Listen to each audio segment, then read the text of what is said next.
Jesse, there's not much time. I need to know. Where is he? Is he here? For 7 years, I spoke with God. Welcome to Movie Story Recapped, and today's episode we gonna enjoy sci-fi movie titled Sunshine. Spoilers ahead, watch out and take care. The movie starts in the year 2057, the Earth is freezing, and the human life is going slowly extinct because the sun is dying. In 2050, a team of astronauts were sent on a mission in their spaceship named Icarus-1. It can even endurance the heat of the sun. They carried a colossal stellar bomb to jumpstart the sun and return to Earth. But the mission fails due to the ship disappeared without a trace. 7 years later, they sent another team of 8 astronauts to try again in 2057 in their ship called Icarus-2. We see a man who is doctor and a psychological officer of the ship, Cyril. He enjoys watching the sunlight without burning himself or going blind. This is such an amazing experience for him that he recommends to have the same experience to his other crew members. The engineer Mace, the pilot Casey, biologist Corazon, the communication officer Harvey, the ship's captain Kanda, the navigator Trey, and the physicist in charge, Kappa. They all disagree. Kanda tells them that the solar wind reading is much higher than they thought at this distance it would be, and soon they will be in the dead zone, which means they no longer would be in touch with the Earth. So the crew members send their last messages for their loved ones. Kappa tries to record the video message but takes a long time to record. Mace had enough of it and starts a fight with Kappa, since they don't have enough time because they were about to enter the dead zone. Other members separated them and send Mace to Kanda. Kanda sends him to the Earth room for 2 hours, which is a simulator of their home, to calm them. Meanwhile, Kanda watches the video report of previous ship captain Pinbacker of Icarus-1, while Corazon tells him that her garden is producing plenty of oxygen and that's not a problem in the ship that previous crew members had. Kanda proceeds to watch the video, and it got him worried after he sees Pinbacker called a problem and the ship is beautiful. Gotta tell you, members, it was beautiful. The scene changes to Casey discovering that they were crossing by Mercury and told her crew members about it. Ladies and gentlemen, Mercury.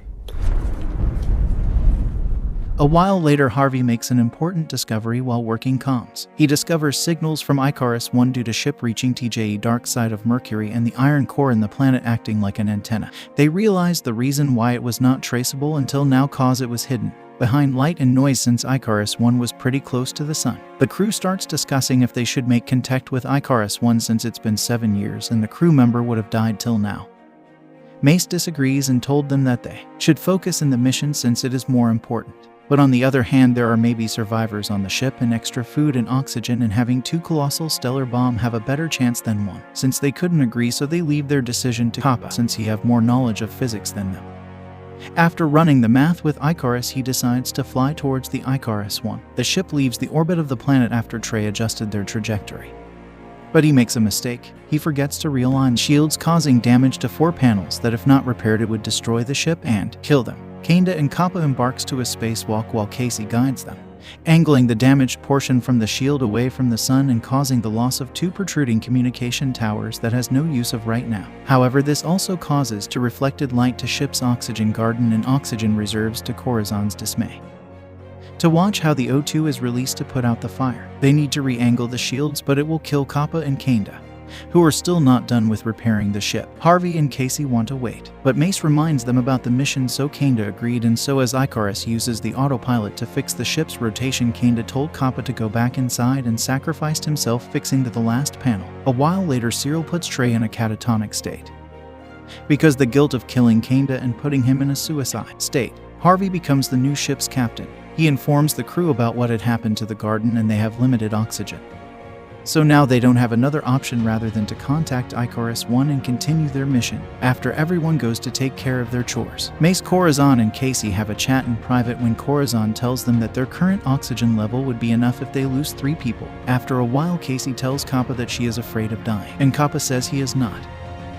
Once Icarus-2 docks with Icarus-1, Kappa, Harvey, Cyril, and Mace goes to search the ship.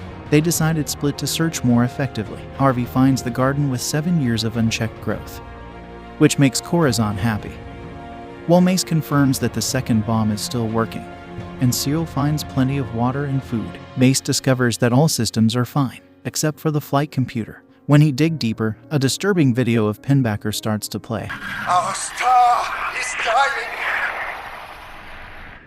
It is not heavens, God! The transmission code is 6.5 years old, exactly the time when they were expected to deliver the payload. Mace was searching for the explanation and finds out that the mainframe has been sabotaged, so they can no longer fly the Icarus I. Meanwhile, Cyril enters the observation room and finds the remaining ashes of the crew.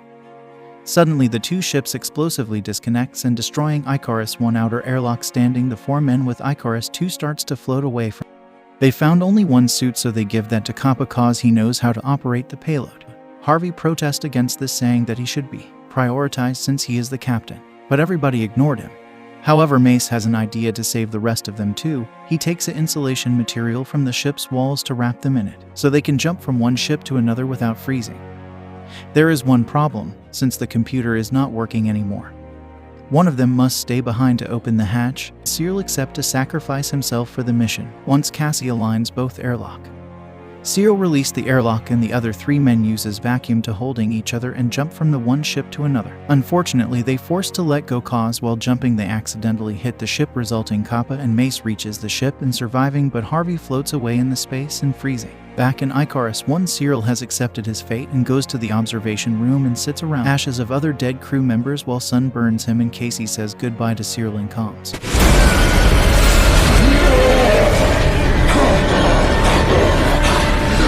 After checking what went wrong, Mace confirms that Icarus didn't disconnect the airlock and it was done manually. Since the men was together in Icarus I and the females were together in Icarus II, the only remaining option is Trey. Corazon also says that they already have lost 2 breathers and only one more need to go to continue the mission. Mace accepts to kill Trey for the mission.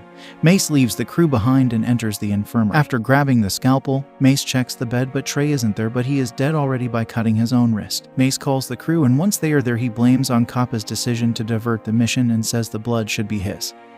Kappa tackles him, which starts the fight. It didn't last long, cause they had trouble breathing due to the low oxygen. After that, Kappa goes to the crew's biometrics and oxygen consumption. Kappa got confused and asked Icarus that the remaining oxygen is enough for 4 peoples. Corazon was certain we have remaining oxygen to keep 4 crew alive. Affirmative. 4 crew could potentially survive on current Trey reserves. is dead. There are only 4 crew members. Negative. Where is the 5th crew member? In the observation room. Kappa rushes there and finds Pinbacker rambling about God, humanity. He was the one who disconnected the airlocks. Am I that man? Pinbacker. Not your God. My God! Kappa ran away from him until he enters the airlock and closes the hatch. Pinbacker takes the chance to lock the door manually to stop Kappa from escaping before going to the coolant tank to remove the panels, which caused Icarus to shut down. Meanwhile, Corazon watching her burnt garden when she notices a baby plant. She was very excited to tell everyone. Pinbacker kills her by stabbing with scalpel from behind. CEO Kappa. Icarus. Back in the airlock, Kappa puts a suit to stop the bleeding and notices he cannot open the door since the power went off in the ship. Casey, who is sleeping, also notices the power cut out and goes to investigate with a flashlight. When she finds Pinbacker, she ran as fast as she could. In the computer room, Mace reactivates the computer with the emergency battery. But Icarus won't answer. He sees Kappa on the security camera and tells him to use the communicator on the suit helmet. Kappa tells him about Pinbacker. He ran towards the coolant tank and reinstalled the panels Pinbacker took out, and manages to bring back power right before Pinbacker tried to attack Cassie but got confused with Trey. Cassie used the scalpel that Trey used and stabs Pinbacker and ran away, and hides in the bomb room. As Mace freezes to death because his leg is stuck in the coolant tank, Mace contacts Kappa and told him that they are in the sun's orbit, but the computer is not starting, so he has to separate the payload from the ship manually.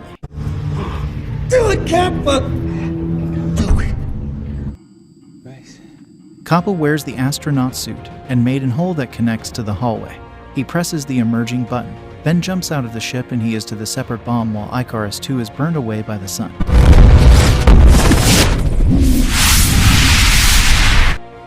Inside the room, he takes off his suit and runs towards Casey. He barely gets a word to say when Pinbacker ambushes them, grabbing Kappa by the neck while talking if the sun as if it was his god.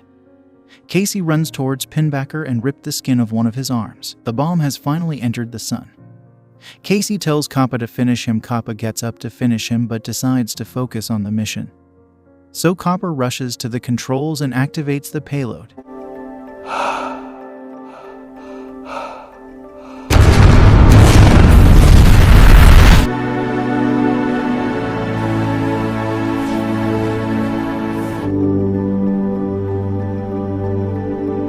In the Earth, Kappa's sister watches the message of Kappa for one more time before taking her kids to watch the sunrise for the first time in years. Thank you for watching till the end. Make sure to like and subscribe with notifications on for more videos like this.